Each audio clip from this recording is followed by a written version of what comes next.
Urucanco rugira kabiri rukinga ingwara y'agasama na rubor ni ngombwa ko umwana wese akwija umwaka n'igice kugira dukingire amagara yiwe. Aho tugeze ubu nigakira agasesesho rumuri kuva ikigo obere gitanguye imirimo yacu mu mwaka wa 2009 cyarerekanye ubushobozi bwo gutoza neza amafaranga yinjira mu kigega ca leta. Igihugu cyaronse akarusho kagaragara mu mwimbu w'amakuru n'amatagisi atozwa n'ikigo obere cishinze amategeko azaragirwa amategeko n'akatahinyanyirwa kugira ngo ajane ibihe. Ivyende bituma umwimbu w'amakori n'amatagisi uje mu kigega ca leta wagumye wiyongera ku mwaka aho wavuye ku miliyaridi amajana 340 mwaka wa 2010 uraduga ku miliyaridi zirenga 1,024 mwaka wa 2019 ushira mwaka wa 2020 twasozereye mu kwezi kwa gatandatu k'umwaka.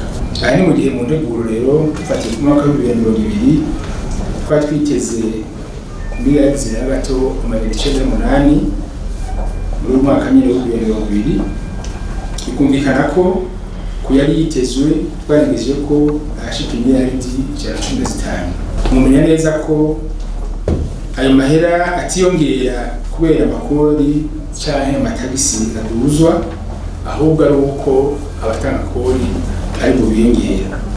Kujanye n'ibitigiri by'abatanga kori muri umwaka uheze w'2019 ushira mwaka wa 2020 twashoboye kwandika abatanga kori bashika 16,000.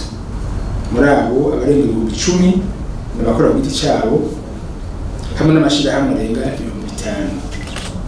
Hari n'abatanga kori bari basanzwe bakorera mu bibanza bitazwi baba 1000 bashizwe habona baheza barandikwa n'abari 6,000 twaruriye amakori ubu bakaba bagiye kuja barariha nk'abandi. Itwo kwibagira abatanga kori bashika 115 ubu bagiye kuzana bamwe batanga yatagisi bitanye n'ingira gaciro itativeye.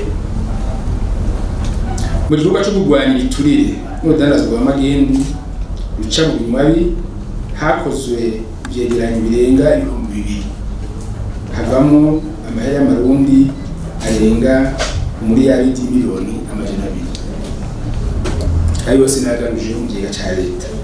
Abantu benshi bumvise ivy'amagendu babona gusa ibibera mu dandazwa jabukambibe mu kuvuga ngo ujabuka tugwane, ariko icyo twashaka kubamenyesha nuko no mu makori hagati mu gihugu haberayo ivyaha byo kunyuruza amakori n'amatagisi.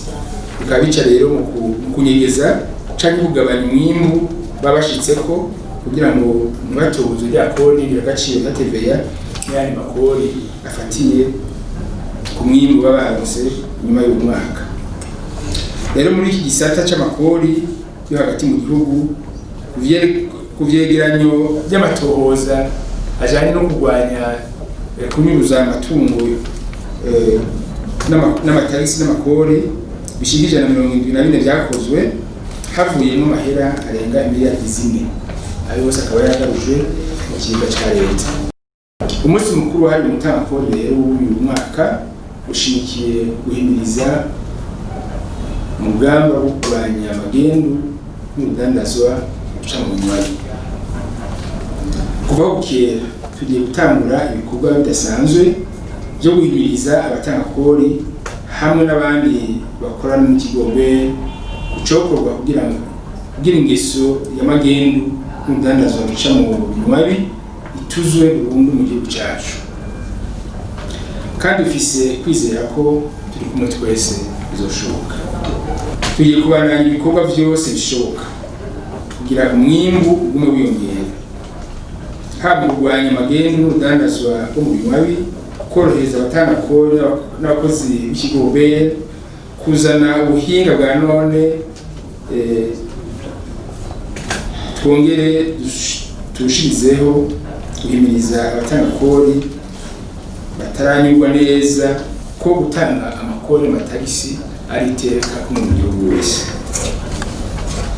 Ikiganiro cy'uyu munsi cyuguruye rero isekeza ry'ibikorwa byo gutegura umunsi mukuru w'abatanakori w'umwaka w'2020. Urucanco rugira kabiri rukinga ingwara y'agasama na rubor ni ngombwa ko umwana wese akwije umwaka n'igice kugira dukingire amagara yiwe.